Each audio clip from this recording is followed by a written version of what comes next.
بسم الله الرحمن الرحيم. ألف لام را، تلك آيات الكتاب المبين. إنا أنزلناه قرآنا عربيا لعلكم تعقلون. نحن نقص عليك أحسن القصص بما أوحينا إليك هذا القرآن وإن كنت من قبله لمن الغافلين. إذ قال يوسف لأبيه يا أبت إني رأيت 11 كوكبا والشمس والقمر رأيتهم لي ساجدين.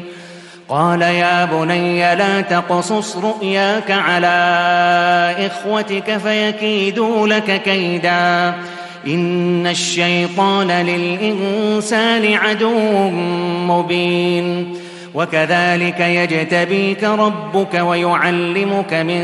تأويل الأحاديث ويتم نعمته عليك وعلى آل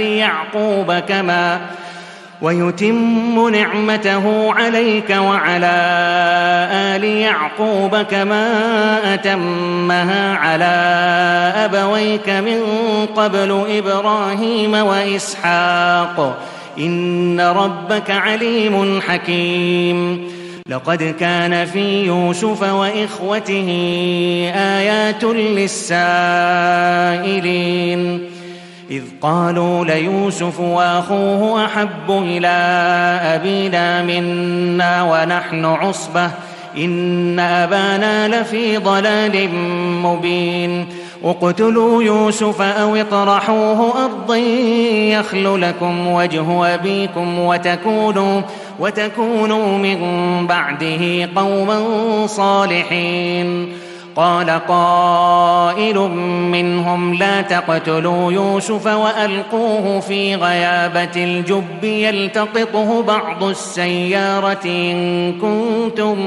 إن كنتم فاعلين. قالوا يا أبانا ما لك لا تأمنا على يوسف وإنا له لناصحون. أرسله معنا غدا يرتع ويلعب وإنا له لحافظون. قال إني ليحزنني أن تذهبوا به وأخاف أن يأكله الذئب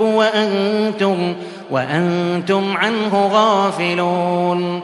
قالوا لئن أكله الذئب ونحن عصبة إنا إذا لخاسرون.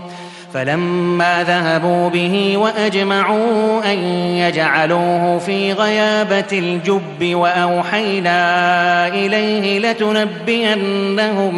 لتنبئنهم بأمرهم هذا وهم لا يشعرون. وجاءوا أباهم عشاء يبكون. قالوا يا أبانا إنا ذهبنا نستبق وتركنا يوسف عند متاعنا فأكله الذئب وما أنت بمؤمن لنا ولو كنا صادقين. وجاءوا على قميصه بدم كذب قال بل سولت لكم أنفسكم أمرا فصبر جميل والله المستعان على ما تصفون. وجاءت سيارة فأرسلوا واردهم فأدلى دلوه قال يا بشرى هذا غلام وأسروه بضاعة والله عليم بما يعملون. وشروه بثمن بخس دراهم معدودة وكانوا فيه من الزاهدين. وقال الذي اشتراه من مصر لامرأته أكرمي مثواه عسى أن ينفعنا أو نتخذه ولدا وكذلك مكنا ليوسف في الأرض ولنعلمه من تأويل الأحاديث والله غالب على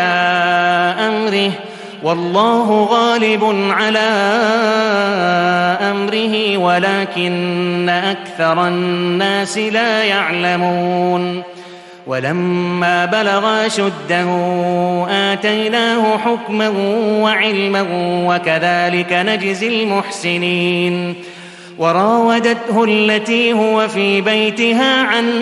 نفسه وغلقت الأبواب وقالت هيت لك قال معاذ الله إنه ربي أحسن مثواي إنه لا يفلح الظالمون ولقد همت به وهم بها لولا أن رأى برهان ربه كذلك لنصرف عنه السوء والفحشاء إنه من عبادنا المخلصين واستبق الباب وقدت قميصه من دبر وألف يا سيدها لدى الباب قالت ما جزاء من أراد بأهلك سوءا إلا أن يسجن أو عذاب أليم قال هي راودتني عن نفسي وشهد شاهد من أهلها إن كان قميصه قد من قبل فصدقت وهو من الكاذبين وإن كان قميصه قد من دبر فكذبت وهو من الصادقين فلما رأى قميصه قد من دبر قال إنه من كيدكن إن كيدكن عظيم يوسف أعرض عن هذا واستغفري لذنبك إنك كنت من الخاطئين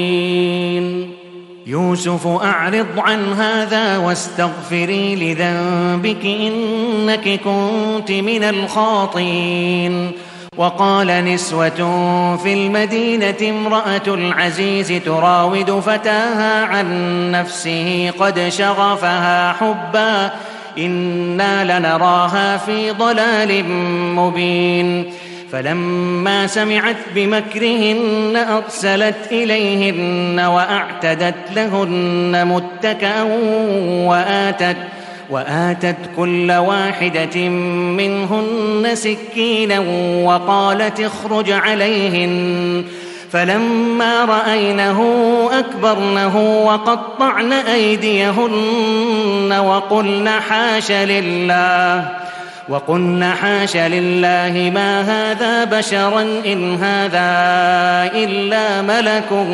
كريم قالت فذلكن الذي لمتنني فيه ولقد راودته عن نفسه فاستعصم ولئن لم يفعل ما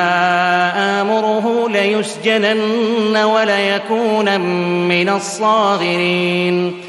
قال رب السجن أحب إلي مما يدعونني إليه وإلا تصرف عني كيدهن أصب إليهن وأكن من الجاهلين فاستجاب له ربه فصرف عنه كيدهن إنه هو السميع العليم ثم بدا لهم من بعد ما رأوا الآيات ليسجننه حتى حين ودخل معه السجن فتيان قال أحدهما إني أراني أعصر خمرا وقال الآخر إني أراني أحمل فوق رأسي خبزا تأكل الطير منه نبئنا بتأويله إنا نراك من المحسنين قال لا يأتيكما طعام ترزقانه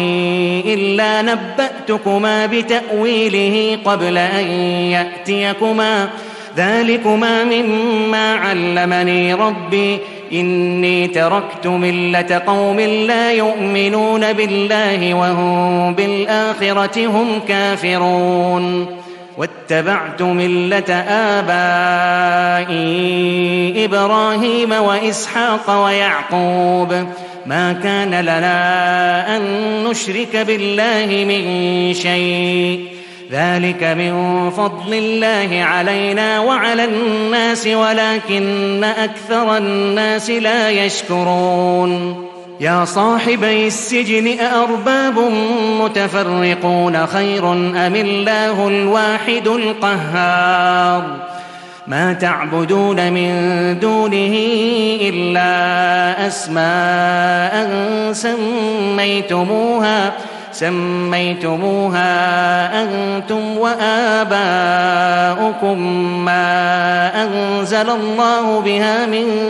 سلطان إن الحكم إلا لله أمر ألا تعبدوا إلا إياه ذلك الدين القيم ولكن أكثر الناس لا يعلمون يا صاحبي السجن أما أحدكما فيسقي ربه خمرا وأما الآخر فيصلب فتأكل الطير من رأسه قضي الأمر الذي فيه تستفتيان وقال للذي ظن أنه ناج منه اذكرني عند ربك فأنساه الشيطان ذكر ربه فلبث في السجن بضع سنين وقال الملك إني أرى 7 بقرات سمان يأكلهن 7 عجاف و7 سنبلات خضر وأخر يابسات يا أيها الملأ وافتوني في رؤياي إن كنتم للرؤيا تعبرون قالوا أضغاث أحلام وما نحن بتأويل الأحلام بعالمين وقال الذي نجا منهما وادكر بعد أمة أنا أنبئكم بتأويله فأرسلون يوسف أيها الصديق وافتنا في 7 بقرات سمان يأكلهن 7 عجاف و7 سنبلات خضر وأخر يابسات لعلي أرجع إلى الناس لعلهم يعلمون قال تزرعون 7 سنين دأبا فما حصدتم فذروه في سنبله إلا قليلا مما تأكلون ثم يأتي من بعد ذلك 7 شداد يأكلن ما قدمتم لهن إلا قليلا مما تحصنون ثم يأتي من بعد ذلك عام فيه يغاث الناس وفيه يعصرون وقال الملك ائتوني به فلما جاءه الرسول قال ارجع إلى ربك فاسأله ما بال النسوة اللاتي قطعن أيديهن إن ربي بكيدهن عليم قال ما خطبكن إذ راوتن يوسف عن نفسه قلنا حاش لله ما علمنا عليه من سوء قالت امرأة العزيز الآن حصحص الحق أنا راودته عن نفسه وإنه لمن الصادقين ذلك ليعلم أني لم أخنه بالغيب وأن الله لا يهدي كيد الخائنين وما أبرئ نفسي إن النفس لأمارة بالسوء إلا ما رحم ربي إن ربي غفور رحيم وقال الملك ائتوني به أستخلصه لنفسي فلما كلمه قال إنك اليوم لدينا مكين أمين قال اجعلني على خزائن الأرض إني حفيظ عليم وكذلك مكنا ليوسف في الأرض يتبوأ منها حيث يشاء نصيب برحمتنا من نشاء ولا نضيع أجر المحسنين ولأجر الآخرة خير للذين آمنوا وكانوا يتقون وجاء إخوة يوسف فدخلوا عليه فعرفهم وهم له منكرون ولما جهزهم بجهازهم قال ائتوني بأخ لكم من أبيكم ألا ترون أني أوفي الكيل وأنا خير المنزلين فإن لم تأتوني به فلا كيل لكم عندي ولا تقربون قالوا سنراود عنه أباه وإنا لفاعلون وقال لفتيانه اجعلوا بضاعتهم في رحالهم لعلهم يعرفونها إذا انقلبوا إلى أهلهم لعلهم يرجعون فلما رجعوا إلى أبيهم قالوا يا أبانا منع منا الكيل فأرسل معنا أخانا نكتل وإنا له لحافظون قال هل آمنكم عليه إلا كما أمنتكم على أخيه من قبل فالله خير حافظا وهو أرحم الراحمين ولما فتحوا متاعهم وجدوا بضاعتهم ردت إليهم قالوا يا أبانا ما نبغي هذه بضاعتنا ردت إلينا ونمير أهلنا ونحفظ أخانا ونزداد كيل بعير ذلك كيل يسير قال لن أرسله معكم حتى تؤتون موثقا من الله لتأتونني به إلا أن يحاط بكم فلما آتوه موثقهم قال الله على ما نقول وكيل وقال يا بني لا تدخلوا من باب واحد وادخلوا من أبواب متفرقة وما أغني عنكم من الله من شيء إن الحكم إلا لله عليه توكلت وعليه فليتوكل المتوكلون ولما دخلوا من حيث أمرهم أبوهم ما كان يغني عنهم من الله من شيء إلا حاجة في نفس يعقوب قضاها وإنه لذو علم لما علمناه ولكن أكثر الناس لا يعلمون ولما دخلوا على يوسف آوى إليه أخاه قال إني أنا أخوك فلا تبتئس بما كانوا يعملون فلما جهزهم بجهازهم جعل السقاية في رحل أخيه ثم أذن مؤذن أيتها العير إنكم لسارقون قالوا وأقبلوا عليهم ماذا تفقدون قالوا نفقد صواع الملك ولمن جاء به حمل بعير وأنا به زعيم قالوا تالله لقد علمتم ما جئنا لنفسد في الأرض وما كنا سارقين قالوا فما جزاؤه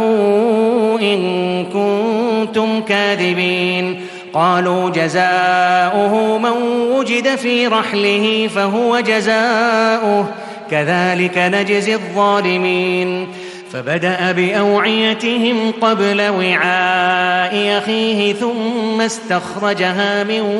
وعاء أخيه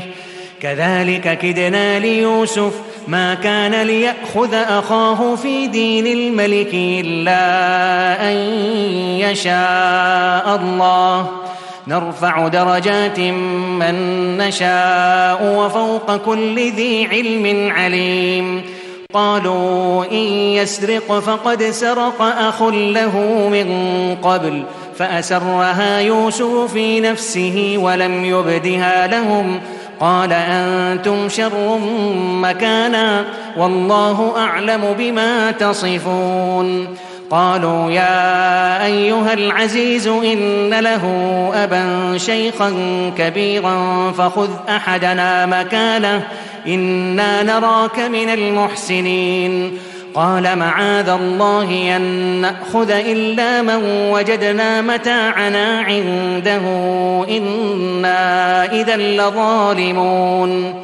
فلما استيئسوا منه خلصوا نجيا قال كبيرهم ألم تعلموا أن أباكم قد أخذ عليكم موثقا من الله ومن قبل ما فرطتم في يوسف فلن أبرح الأرض حتى يأذن لي أبي أو يحكم الله لي وهو خير الحاكمين. ارجعوا إلى أبيكم فقولوا يا أبانا إن ابنك سرق وما شهدنا إلا بما علمنا وما كنا للغيب حافظين. واسأل القرية التي كنا فيها والعير التي أقبلنا فيها وإنا لصادقون. قال بل سولت لكم أنفسكم أمرا فصبر جميل عسى الله أن يأتيني بهم جميعا إنه هو العليم الحكيم. وتولى عنهم وقال يا أسفا على يوسف وابيضت عيناه من الحزن فهو كظيم. قالوا تالله تفتأ تذكر يوسف حتى تكون حرضا أو تكون من الهالكين. قال إنما أشكو بثي وحزني إلى الله وأعلم من الله ما لا تعلمون. يا بني يذهبوا فتحسسوا من يوسف وأخيه ولا تيأسوا من روح الله إنه لا ييأس من روح الله إلا القوم الكافرون. فلما دخلوا عليه قالوا يا أيها العزيز مسنا وأهلنا الضر وجئنا ببضاعة مزجاة فأوف لنا الكيل وتصدق علينا إن الله يجزي المتصدقين. قال هل علمتم بيوسف وأخيه إذ أنتم جاهلون. قالوا أئنك لأنت يوسف قال أنا يوسف وهذا أخي قد من الله علينا إنه من يتق ويصبر فإن الله لا يضيع أجر المحسنين. قالوا تالله لقد آثرك الله علينا وإن كنا لخاطئين. قال لا تثريب عليكم اليوم يغفر الله لكم وهو أرحم الراحمين. اذهبوا بقميصي هذا فألقوه على وجه أبي يأت بصيرا وأتوني بأهلكم أجمعين. ولما فصلت العير قال أبوهم إني لأجد ريح يوسف لولا أن تفندون. قالوا تالله إنك لفي ضلالك القديم. فلما أن جاء البشير والقاه على وجهه فارتد بصيرا قال ألم أقل لكم إني أعلم من الله ما لا تعلمون. قالوا يا أبانا استغفر لنا ذنوبنا إنا كنا خاطئين. قال سوف أستغفر لكم ربي إنه هو الغفور الرحيم. فلما دخلوا على يوسف آوى إليه أبويه وقال ادخلوا مصر إن شاء الله آمنين. ورفع أبويه على العرش وخروا له سجدا وقال يا أبت هذا تأويل رؤياي من قبل قد جعلها ربي حقا وقد أحسن بي إذ أخرجني من السجن وجاء بكم وجاء بكم من البدو من بعد أن نزغ الشيطان بيني وبين إخوتي إن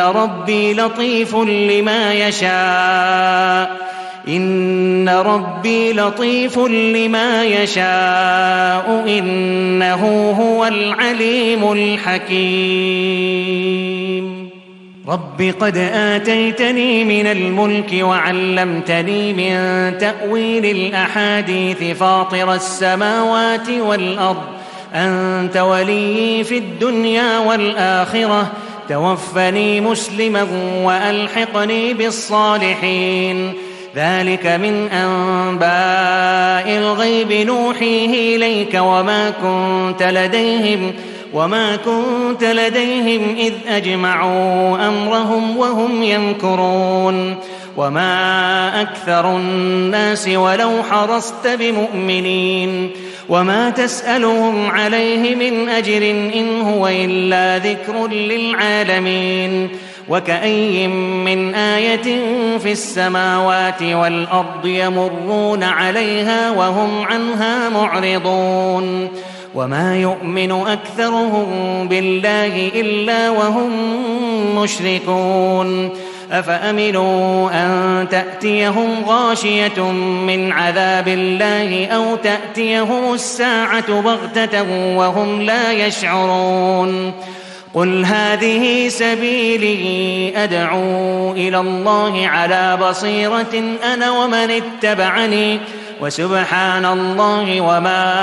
أنا من المشركين وما أرسلنا من قبلك إلا رجالا نوحي إليهم من أهل القرى أفلم يسيروا في الأرض فينظروا كيف كان عاقبة الذين من قبلهم ولدار الآخرة خير للذين اتقوا أفلا تعقلون حتى إذا استيأس الرسل وظنوا أنهم قد كذبوا جاءهم نصرنا فنجي من نشاء ولا يرد بأسنا عن القوم المجرمين لقد كان في قصصهم عبرة لأولي الألباب ما كان حديثا يفترى ولكن تصديق الذي بين يديه وتفصيل كل شيء وهدى ورحمة لقوم يؤمنون